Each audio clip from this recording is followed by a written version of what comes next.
내가 이제 세 번째 너희에게 가리니 두세 증인의 입으로 말마다 확정하리라. 내가 이미 말하였거니와 지금 떠나 있으나 두 번째 대면하였을 때와 같이 전에 죄 지은 자들과 그 남은 모든 사람에게 미리 말하노니 내가 다시 가면 용서하지 아니하리라. 이는 그리스도께서 내 안에서 말씀하시는 증거를 너희가 구함이니 그는 너희에게 대하여 약하지 않고 도리어 너희 안에서 강하시니라.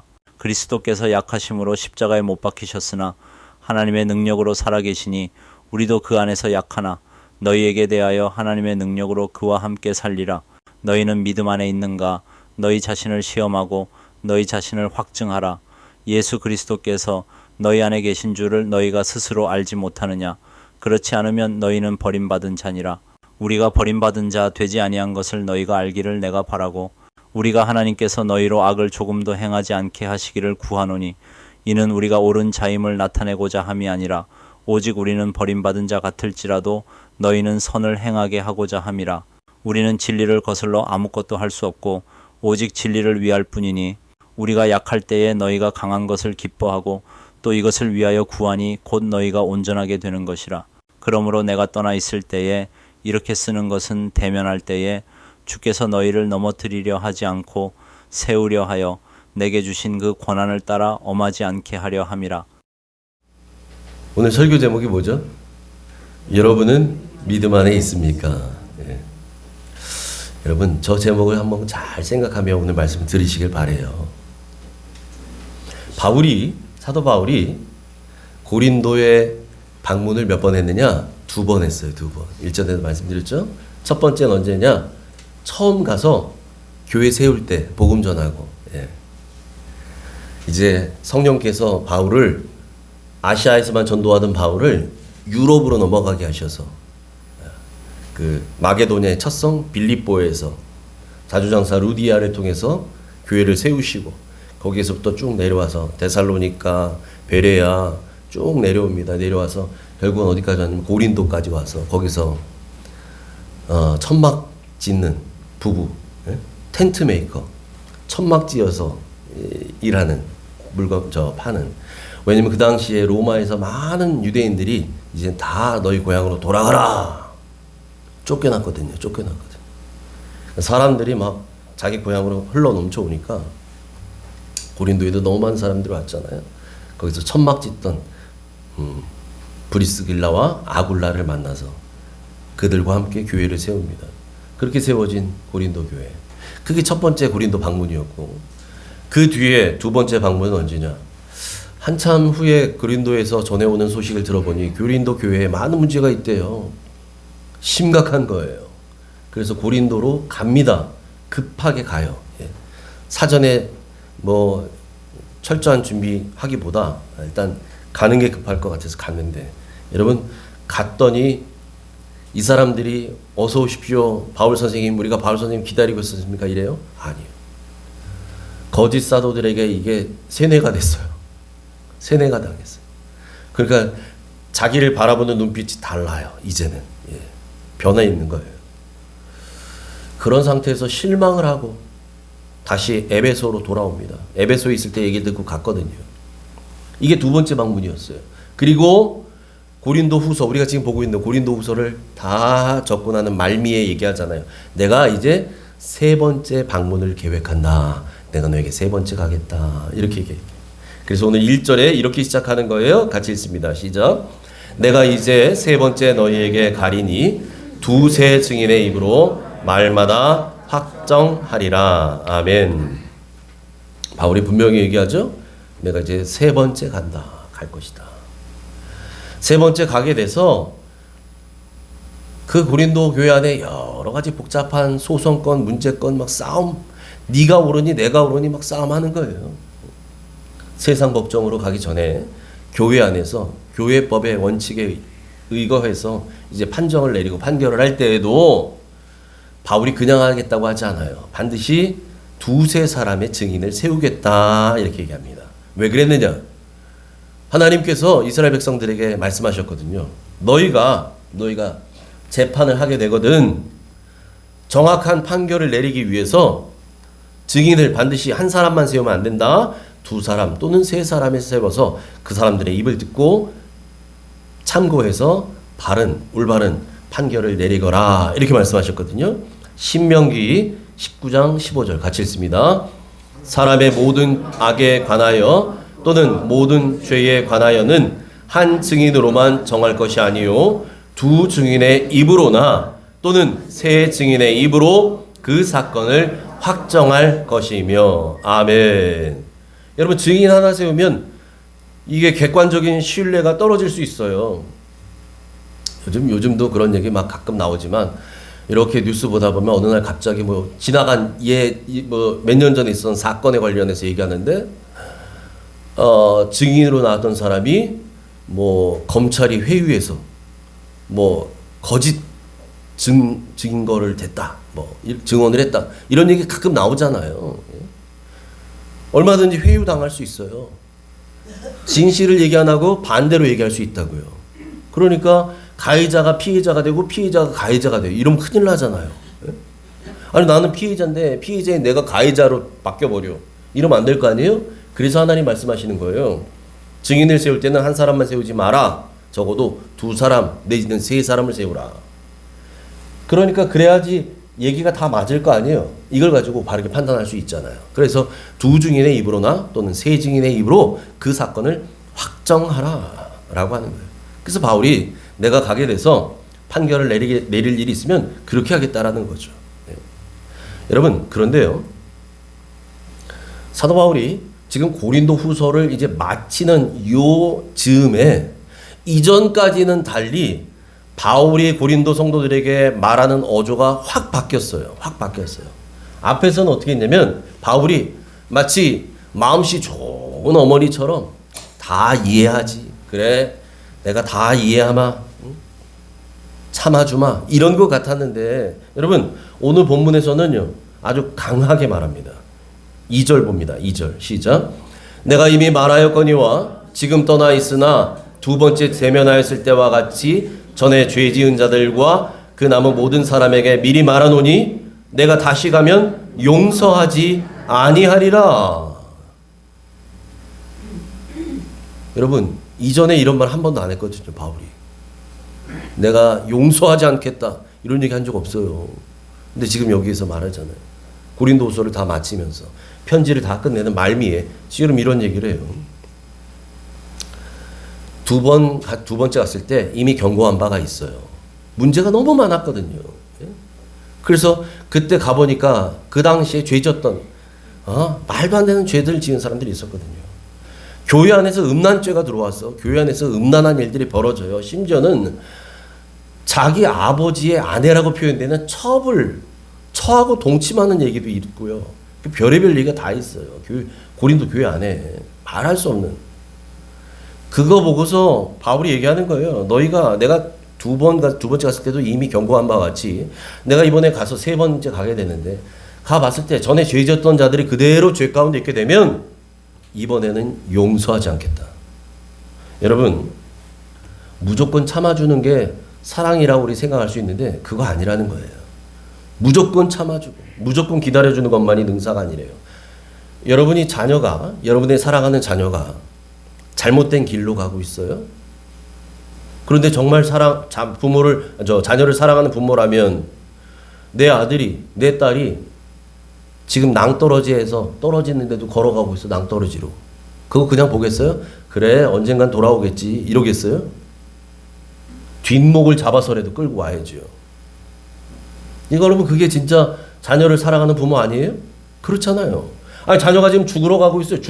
죽음의 길로 가고 있어요. 그걸 그냥 오냐고 내비두는 부모는 사랑하는 거 아니에요. 그 자식 죽게 만드는 거잖아요. 자녀를 죽지 않도록 죽음의 길에 가고 있는 자녀를 어떻게든 붙들어 오는 것. 이게 자녀를 사랑하는 부모의 마음이지요. 지금 그래서 바울도 얘기하는 거예요. 이들에게. 너희가 여전히 이렇게 죄 가운데 있으면, 여전히 정신 못 차리고 있으면 내가 이제 다시 갔을 때 용서하지 않겠다. 이 말은 어떤 의미일까요? 그러니 회개하라. 회개를 촉구하는 거예요. 회개해야 돼요. 지금 그 얘기입니다. 여러분, 바울이 왜 이처럼 강한 어조로 고린도 성도들에게 경고하느냐? 그 이유가 3절에 있어요. 3절 같이 읽습니다. 시작. 이는 그리스도께서 내 안에서 말씀하시는 증거를 너희가 구함이니 그는 너희에게 대하여 약하지 않고 도리어 너희 안에서 강하시니라. 아멘. 거짓 사도들에게 영향을 받았던 이 고린도 성도들이요, 여전히 바울의 사도직을 의심하고 있었어요. 의심해. 그러니까 이들이 지금 뭐라고 하는 거냐면 바울에게 바울이 지금 하는 말, 우리에게 했던 말, 이게 정말 그리스도께서 하신 말씀 맞냐? 이거에 대한 증거를 구했다는 거예요. 지금 당신이 한 말이 정말 주님께서 하라고 한 말인지 우리가 증거를 보여주쇼. 이랬다는 거예요. 이 사람들은 눈에 보이는 것들을 요구한 거예요. 거짓 사도들이 그런 것처럼. 그런데 이들은 바울이 다시 가게 되는 날, 세 번째 가는 날, 그들이 원하는 그 증거를 보게 될 겁니다. 왜 그러냐? 바울 안에 그리스도가 계셔요. 그리고 고린도 성도들 마음 가운데 그리스도가 계셔요. 그런데 그리스도는 어떤 분이냐? 강한 분이기 때문에 그렇다는 거예요. 강한 분. 그래서 오늘 강한 어조로 이들을 때로는 책망하듯이 견책하는 겁니다. 여러분, 우리 안에 계신 주님은 결코 약한 분이 아니에요. 여러분, 사랑의 주님이라 그래서 약한 분은 아니에요. 우리 어머니가 사랑의 어머니예요. 자녀를 늘 사랑으로 보듬어요. 그렇다고 어머니가 약한 분이에요? 아니에요. 주님은 우리의 강함이 되십니다. 아멘이십니까? 그래서 바울이요, 앞에 있었던 고린도서 12장 10절에서 뭐라 그러냐면 우리가 약한 그때에 오히려 그때가 강한 때다. 그렇게 얘기하잖아요. 내가 약한 그때가 강한 때다. 왜? 내 안에 계신 그리스도가 온전히 드러나니까. 여러분, 그 강하신 주님, 가장 강하신 주님이 가장 약한 인간의 몸을 입고 이 땅에 오셨어요. 그리고 힘없이 십자가에 달려서 돌아가심으로 저와 여러분, 우리의 죄값을 치러주셨습니다. 당신이 죽으심으로 우리가 마땅히 다 죽어야 되는데 우리는 대신 죽어주셨다는 거예요. 그 값을 대신 치러주셨다는 거예요. 이것을 속량이라고도 말하고 속량하심으로, 대신 치러주심으로 우리를 구속하셨다고 하죠. 그래서 저나 여러분이나 우리는 누구의 것이에요? 값으로 산, 나를 값주고 사신 그분 것이에요. 그분 거. 그분 거. 죽을 목숨, 이 값을 대신 치러주신 그분 거예요. 그분 거.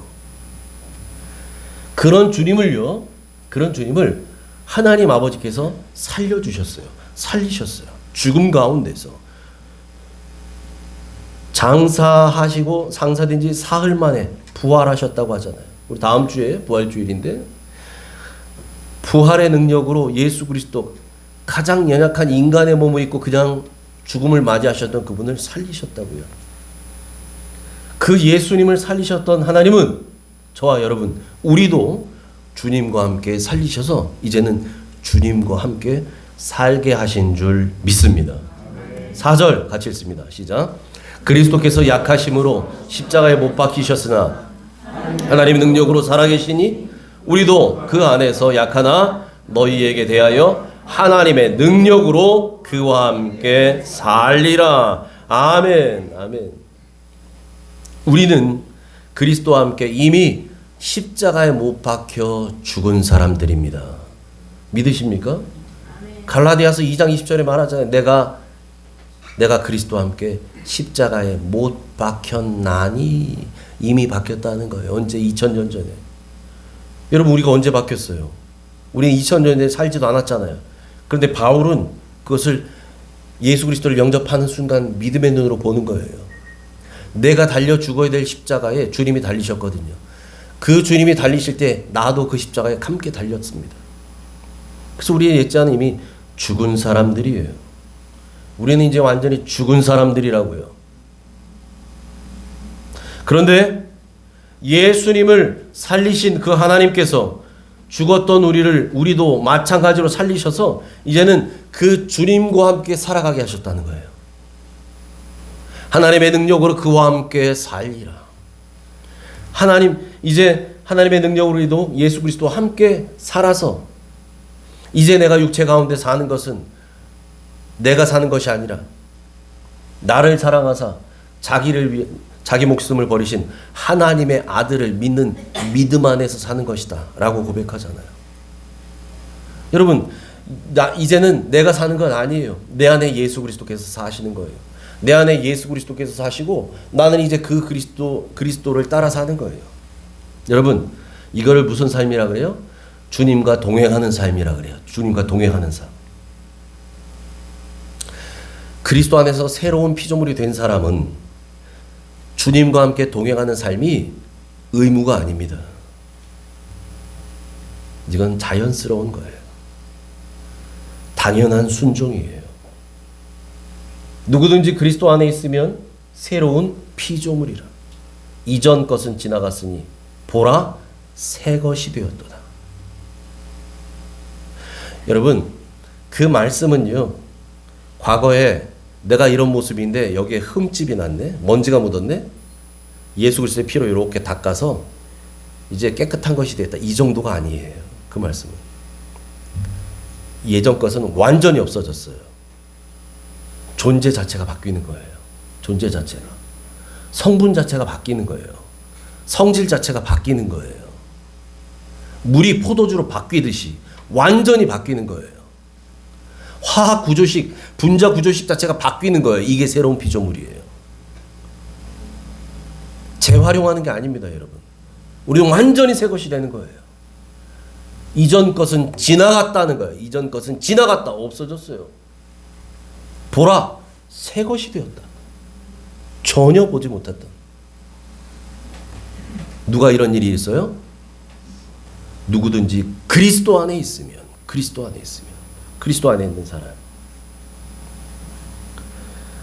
여러분, 그리스도 안에 있으십니까? 아멘. 그렇다면 그리스도 안에 있는 여러분은 이제는 옛사람은 완전히 없어져 버리고 그리스도 안에서 완전한 변화된 새로운 존재, 새로운 피조물이라는 사실을 믿으십니까? 아멘. 여러분, 그렇다면 여러분은 날마다 주님과 동행하는 순종의 삶을 사시기 바랍니다. 이게 당연한 거예요. 주님과 동행한다는 게 그거 어떻게 살아? 여러분, 너무 자연스러운 거예요. 남자와 여자가 결혼을 해요. 너무 사랑해서 이젠 한 집에 살게 됐어요. 결혼했으면 한 집에 사는 게 당연한 거잖아요. 같이 사는 게 당연한 거잖아요. 마찬가지. 이제 예수 그리스도 안에서 새로운 피조물로 거듭난 사람, 변화된 사람, 다시 태어난 사람, 구원받은 사람은 신랑 되신 예수 그리스도와 함께 사는 거예요. 내 안에 예수님이 오셨거든요. 그분과 같이 사는 거예요. 너무나도 당연한 거라고요. 그런 복을 누리는 여러분 되시기를 축복합니다. 자, 이어서 사도 바울이요, 오늘 본문의 주제 말씀을 언급합니다. 5절 같이 읽습니다. 시작. 너희는 믿음 안에 있는가? 너희 자신을 시험하고 너희 자신을 확증하라. 예수 그리스도께서 너희 안에 계신 줄을 너희가 스스로 알지 못하느냐? 그렇지 않으면 너희는 버림받은 자니라. 아멘. 여러분, 그리스도 안에 있으면 누구든지 새로운 피조물이라. 보라, 이전 것은 지나갔으니 보라, 새 것이 되었도다. 새 것이 된 사람, 그리스도와 동행하는 사람, 이제는 나는 죽고 예수로 사는 사람, 그런 사람은 믿음으로 사는 거 아니겠습니까? 그래서 바울이요, 고린도 교회 성도들에게, 그리고 이 시간 저와 여러분에게 이 말씀으로 질문하는 거예요. 너희는 믿음 안에 있는가? 너희는 믿음 안에 있는가? 너희 자신을 시험하고 너희 자신을 확증하라. 여러분, 우리는 믿음으로 모든 세계가 하나님의 말씀으로 지어진 줄을 믿습니다. 아멘이십니까? 태초에 하나님이 천지를 창조하시니라. 창세기 1장 1절. 이거 안 믿으시는 분은 이 자리에 있기 힘들어요. 우리는 아무도 본 적 없어요. 하나님이 이 땅을 짓는 거. 그런데 어떻게 알아요? 믿음으로요. 믿음으로. 내 눈으로 보지 않았지만 믿음으로.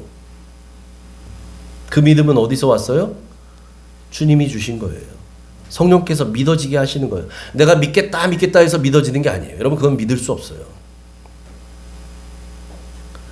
믿음의 주요 또 온전케 하시는 예수 그리스도 그분께서 우리 안에 계시면 말씀이 믿어져요. 내가 노력하지 않아도. 그러니까 이 땅이 그냥 자연이 생긴 것이 아니라 태초에 하나님이 말씀으로 지으셨다라는 사실을 우리는 믿는다는 거죠. 아멘이십니까?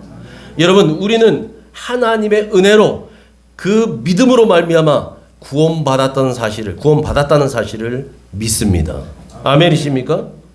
우리는 그래서 믿음이 없이는 하나님을 기쁘시게 하지 못한다는 사실도 믿습니다. 아멘이십니까? 그래서 성경이 말하는 거예요. 성경이 말해요. 우리에게 오직 의인은 믿음으로 말미암아 살리라. 여러분 이 천지가 만들어진 것도 또 내가 예수 그리스도의 은혜로 구원받았다는 사실도 하나님 오늘도 살아계신다는 사실도 그리고 자기를 찾는 자들에게 상 주시는 분이라는 사실도 우리가 본 적은 없어요. 그런데 우리는 믿어요. 무엇으로요? 믿음으로. 여러분 그래서 그리스도인은 어떤 사람들이냐? 믿음으로 살아가는 사람들이에요. 믿음으로 살아가는 사람들. 여러분 믿음 없이도 세상은 살 수 있어요. 얼마든지. 세상 사람들 믿음 갖고 사나요? 돈 갖고 살잖아요. 돈 갖고 백 가지고 살고 자기 자신 믿고 살잖아요. 이렇게. 예? 하나님을 믿는 믿음으로 살지 않잖아요. 그런데 말이죠, 여러분. 세상은 살지 몰라도 하나님의 자녀로 세상을 살아갈 수는 없습니다. 믿음이 없다면. 여러분, 우리는 하나님의 자녀된 사람들이에요. 하나님의 자녀된 권세를 누리며 이 땅을 살아가려면 반드시 뭐가 있어야 되느냐? 믿음이 있어야 돼요. 믿음이. 아멘이십니까? 그래서 바울이 묻는 거예요. 너희는 믿음 안에 있는가? 너희 자신을 시험하고 너희 자신을 확증하라. 확증하라. 여러분 여기서요. 시험하다라는 저 단어는요. 헬라어로 페이라조라고 합니다. 페이라조. 이게 무슨 뜻이냐? 자세히 조사하다. 그냥 대충 보는 게 아니에요. 자세히 조사하는 거예요. 또 믿음 안에 있는가 확증하라. 믿음 안에 있는가 너희 자신을 시험하다. 또 너희 자신을 확증하라라고 말하죠. 확증하다라는 말은 헬라어로 도키마조라 그래요. 도키마조. 이게 무슨 뜻이냐? 자세히 검사한 후에 진짜라고 인정하는 게 도키마조예요. 로마 시대 화폐는 오늘날처럼 우리 지금은 다 지폐만 여러분 쓰죠. 요즘 뭐 지폐도 안 들고 다니죠. 카드만 갖고 다니지 요즘은. 근데 여러분 요즘에 뭐 동전 들고 다니는 사람 거의 없잖아요. 왜? 동전 쓸 일이 없어 이제는. 웬만하면 카드 쓰고 아니면 뭐 혹시 몰라서 비상금으로 지폐 정도 갖고 다니잖아요. 그런데 그리스 시대, 로마 시대 이런 고대 시대에는 지폐라는 게 없었어요. 그래서 뭐가 통용됐냐? 화폐로 주화, 금화, 은화 이런 것들이 사용됐다고요. 구리로 만들면 동전, 우리가 말하는 동전이라고 말하지만 금으로 만들면 금화, 은으로 만들면 은화잖아요. 그런데 여러분 금화나 은화를 만들 때 가장 신경 써야 되는 게 뭐냐면 불순물이 들어가지 않게 하는 거예요. 그게 중요해요. 그래야 순도가 높은 금화가 만들어지지 않겠어요? 예. 거기에 막 불순물 들어가 버리면 이게 뭐 제대로 된 금화가 아니야. 빛깔도 느리끼리하게 변하고 이러면 안 되잖아요. 예? 그래서 여러분 금화를 만들 때 금을 녹인 물을요. 이 주물 틀에다가 붓습니다. 그리고 식히는 거예요. 그러면 딱 띄고 나면 원하는 모양과 뭐 사이즈, 무늬 이런 게 다 찍혀 나올 거 아니겠습니까? 그 과정에서 마지막 공정이 있어요. 마지막 공정. 마지막 공정은 이 만들어진 이 금화의 순도 그리고 제품의 완성도를 측정하는 일이에요. 그렇게 해서 이 최종 검사 단계를 통과한 주안은 어떻게 됐느냐? 통과하면 황제의 도장을 딱 찍습니다. 황제의 도장. 합격, 통과했다는 거예요. 그걸 헬라어로 도키마조라고 그래요. 도키마조. 여러분, 그러니까 지금 바울이 말하잖아요. 너희는 믿음 안에 있는가? 너희 자신을 시험하고 너희 자신을 확증하라. 이 말은 무슨 말이냐?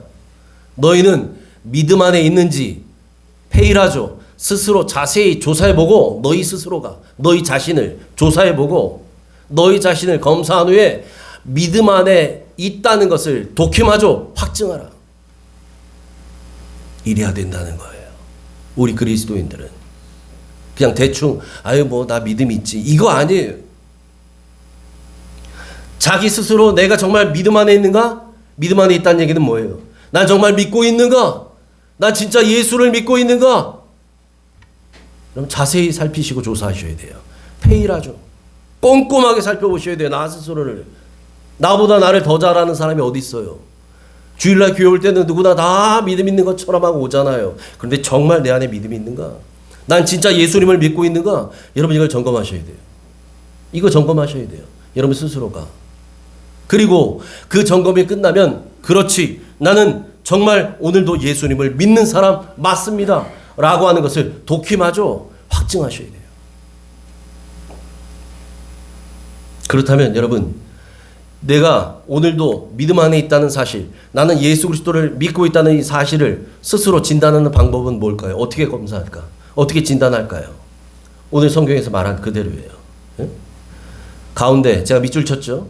예수 그리스도께서 너희 안에 내 안에 계신다는 것을 내가 스스로 아느냐 모르느냐 알고 사느냐 모르고 사느냐 이거예요. 이걸 보면 돼요. 난 오늘도 예수 그리스도가 내 안에 계신 것을 아는 사람으로 사느냐 난 예수 없는 사람처럼 사느냐 여러분 이걸 점검하셔야 돼요. 이거 점검하셔야 돼요. 저기에서 예수 그리스도께서 너희 안에 계신 줄을 너희가 스스로 알지 못하느냐. 안다. 여러분 저기서 안다는 저 말은 그냥 머리로 알지. 머리로 알지. 아유 내가 교회에 몇 년 다녔는데 뭐 그걸 왜 몰라. 나 예수 믿잖아. 예수 믿어 나도. 이렇게 하는 정도가 아니에요. 저기서 안다는 얘기는 어떤 거냐면 완벽하게 아는 거예요. 확실하게 아는 거예요. 분명하게 아는 겁니다. 삶을 통해 알아가는 거예요. 경험을 통해 아는 거예요. 이건 목에 칼이 들어와도 거짓말할 수 없는 거예요. 나는 안다. 그렇게 하는 거예요. 예수 그리스도께서 내 안에 계신다는 이 사실을 나는 압니다. 여러분 그렇게 아느냐 모르느냐 이걸 묻습니다. 여러분 예수 그리스도께서 내 안에 계신다는 사실을 분명하게 아는 사람은 어떤 사람일까요?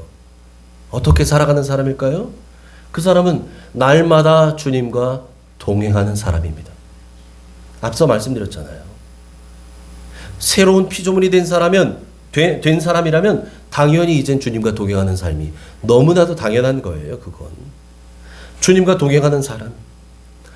주일 와서 요 1시간 예배 드릴 때만 예수님 나는 내 안에 계신 것 같고 저문 나가면 그때부터는 예수님이 어디 계신지 모르겠고 예수님 다음 주에 만나요. 안녕히 계세요. 그러고 난 가 집에. 예수님 여기다 놔두고. 이거 아니에요. 저문 나갈 때도 이제 내 안에 예수님 계셔서 그 예수님과 동행하는 사람이에요. 이 사람이 예수 그리스도께서 내 안에 계신 줄을 분명히 아는 사람이에요. 무시로 기도하며 주님과 대화하는 사람입니다. 운전을 하고 다닐 때도 버스를 타고 다닐 때도 길을 걸어 다닐 때도 설거지 할 때도 밥을 할 때도 주님과 대화하는 거예요. 이 사람이 내 안에 예수 그리스도가 계신 것을 아는 사람이에요. 혼자 있어도 나는 혼자가 아니라는 사실을 압니다. 왜? 내 안에 예수 그리스도께서 계시니까요. 그래서 혼자 있을 때도 죄 짓지 않으려고 노력하는 사람이에요. 그렇게 사는 저와 여러분 되시길 축복합니다. 아멘. 그렇다면 우리가 왜 저렇게 살아야 될까요? 왜 그렇게 살아야 할까요? 바울은 오늘 분명히 말해요. 그렇지 않으면 너희는 버림받은 자니라. 그렇지 않다면 우리는 버림받은 자가 되기 때문이라는 거예요. 여기서 버림받은 자라는 저 말의 의미는 다른 번역 성경에는 뭐라고 얘기하냐면 실격자, 공동 번역 성경에는 낙제자 이렇게 얘기해요. 새 번역에서는 실격자. 그렇지 않으면 그리스도께서 내 안에 계신 줄 알지 못하는 사람은, 예수 그리스도께서 내 안에 계신 것을 알지 못하고 사는 사람은 어떤 사람이라고요? 실격자, 자격을 잃어버린 사람. 낙제자. 학교에서 60점 밑으로 떨어지면 낙제잖아요. 대학생들은 낙제가 되면 어떻게 돼요? 다시 재수강해야 돼요. 등록금 내고 또 다녀야 돼요. 그거 학점 받아야 되니까. 저거 모르면 낙제자라는 거예요. 여러분, 그러니까 그 사람의 믿음을 자세히 조사하고 검사해 보니 웬걸 함량미달 나왔어요. 함량미달. 예수님 모시고 잘 사는 줄 알았더니 그의 삶을 보니까 아니더라는 거예요. 예수님 모시고 사는 사람처럼 안 사네, 이 사람. 바라기는요, 우리 중에는 저런 버림받은 자, 믿음의 실격자, 낙제자 한 사람도 없기를 축복합니다. 아멘. 이건 아주 중요한 거예요. 아주 중요한 거예요. 하나님께 버림받은 자가 되면 안 되잖아요, 주님. 여러분. 바울이 지금 이걸 강조하는 겁니다. 고린도 성도들에게. 그리고 우리에게. 그래서 여러분, 예수님을 모시고 사는 그 믿음 안에 있는 사람들이 돼서 이제는 어떻게 살라고 하느냐, 바울이. 악은 조금이라도 행하지 말고 오직 선을 행하기를 바란다. 이렇게 말해요. 7절 같이 읽습니다. 시작. 우리가 하나님께서 너희로 악을 조금도 행하지 않게 하시기를 구하노니 이는 우리가 옳은 자임을 나타내고자 함이 아니라 오직 우리는 버림받은 자 같을지라도 너희는 선을 행하게 하고자 함이라. 아멘. 아멘. 여러분, 믿음 안에 있는 사람은요, 죄는 모양이라도 버리셔야 됩니다. 그리고 선을 행하고자 노력하며 사셔야 돼요. 하나님이 싫어하시는 건 나도 싫어하는 것이 돼야 되고요. 하나님이 좋아하시는 건 나도 좋아하는 것이 되는 거예요. 늘 말씀드리지만 누군가를 정말 사랑하면, 여러분 연애해 보셨잖아요. 연애.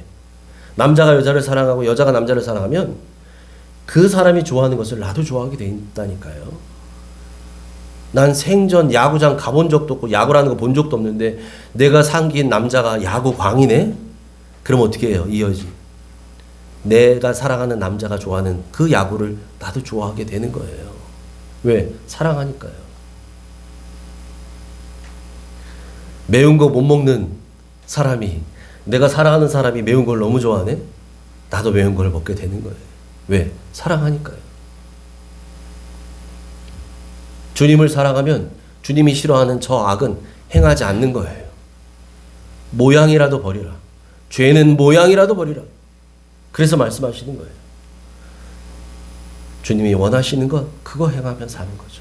그래서 여러분, 우리는 주님을 모시고 살기에 진리를 거스르지 않고, 진리가 누구예요? 예수 그리스도. 내가 곧 길이요 진리요 생명이니.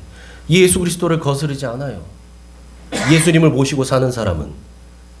그래서 오히려 그 진리를 위해, 주님을 위해 살아갑니다. 그리고 성령님은 그런 사람을 온전한 믿음의 사람으로 변화시켜 주시죠. 8절 9절 같이 읽습니다. 시작. 우리는 진리를 거슬러 아무것도 할 수 없고 오직 진리를 위할 뿐이니 우리가 약할 때에 너희가 강한 것을 기뻐하고 또 이것을 위하여 구하니 곧 너희가 온전하게 되는 것이라. 아멘.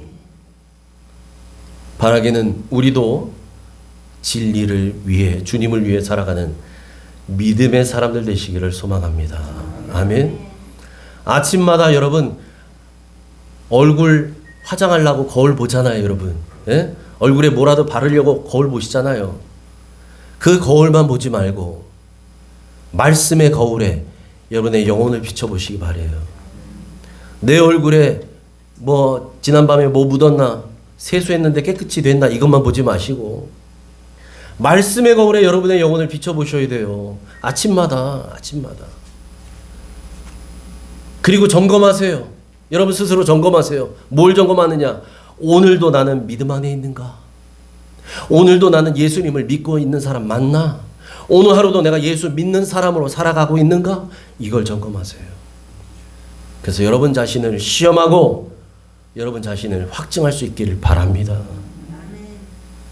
그래서 여러분 안에 계신 그 예수님, 그래, 내 안에 예수님이 계시지. 내 안에 예수님 계시지. 이 예수님과 동행함으로 늘 주님께 그렇게 기도하세요. 주님, 오늘은 제가 주님을 위해 어떻게 살기를 원하시나요? 주님, 오늘 바쁜 일들이 저한테 있는데 이 일들을 통해서 하나님 제가 어떻게 살기를 원하시나요? 어떻게 예수님의 향기를 드러내야 할까요? 어떻게 빛과 소금의 역할을 감당해야 할까요? 여러분 이것을 아침마다 기도로 주님께 묻고 하루를 시작하시기 바랍니다. 바쁘다고 그냥 살지 마시고 그러다가 뜻하지 않게 어려운 문제를 만나거든 이 문제를 통해서 하나님께서 나에게 말씀하시는 것은 무엇인지 문제 만났다고 입 대빨라서 투덜투덜 이렇게만 하고 끝내지 말고 그 문제 상황을 통해서 하나님 나에게 깨닫게 하시는 게 오늘 뭔지 이걸 통해서 하나님 나에게 무엇을 말씀하시는지 하나님 나를 오늘 또 어떻게 변화시키시려는지 그걸 주님께 묻고 하늘의 지혜를 구하고 문제를 이겨낼 수 있는 주님의 인내를 구하여 잘 견뎌내시기를 축복합니다. 혹여 기쁜 일을 만나시거든 나 잘나서 됐다고 생각하지 말고 운 좋았다고 생각하지 마시고 이것이 다 주님의 은혜였군요. 주님 감사합니다. 그렇게 고백할 수 있기를 축복합니다. 여러분 그렇게 하루하루 살아간 여러분의 날들이 하루하루 쌓이고 쌓이면 그것이 바로 여러분의 신앙이 되는 거예요. 그것이 바로 여러분의 믿음의 역사가 되는 건 줄 믿습니다. 그렇게 쌓인 여러분의 신앙, 여러분의 믿음의 역사가 하나하나 쌓여서 저나 여러분이나 언제가 될지 모르지만 주님이 오라고 하시는 날, 그래서 주님 앞에 서는 날, 심판대 앞에 서는 날, 그날이 반드시 올 텐데 그날 그 천국까지 그 자리까지 나를 인도하신 그 주님의 은혜를 찬양하며 모든 영광을 주님께 돌리는 저 여러분 되시기를 주님의 이름으로 축복합니다. 기도합니다. 하나님 감사합니다. 하나님 오늘도 말씀을 통해 우리를 교훈하여 주시고 깨닫게 하여 주시니 감사합니다. 하나님 바쁘게 하루 살아간다고 정신없이 살다가 배고프니까 밥 먹고 힘드니까 쉬다가 그렇게 하루를 마감하고 그냥 잠드는 사람들이 아니라 하루를 말씀의 거울에 나를 비춰 시작하게 하여 주시고 내가 정말 오늘도 믿음 안에 있는가 스스로 시험하고 우리 자신을 확증하는 사람들 되게 하여 주시옵소서. 오늘 하루는 어떻게 주님과 동행할까요? 어떻게 살기를 원하시나요? 묻고 매일 아침마다 기도하게 하시고 문제를 만났을 때에 자포자기하고 원망하고 불평하며 끝내는 것이 아니라 이 문제를 통해 하나님 나에게 무엇을 말씀하시나요? 무엇을 깨닫기 원하시나요? 주님 이것을 어떻게 해결해 나갈까요? 하늘의 지혜와 주님의 인내를 구하는 자들 되게 하시옵고 기쁜 일을 만나거든 그 모든 것이 주님이 하셨습니다 라고 주님께 영광을 돌리는 사람들 그리하여 주님 앞에 서는 날 우리가 그렇게 쌓아왔던 살아왔던 하루하루가 우리의 신앙이 되고 믿음의 역사인 것을 주님 앞에 보여드릴 수 있는 참 믿음 있는 사람들 되게 하여 주옵소서. 예수님 이름으로 기도합니다. 아멘.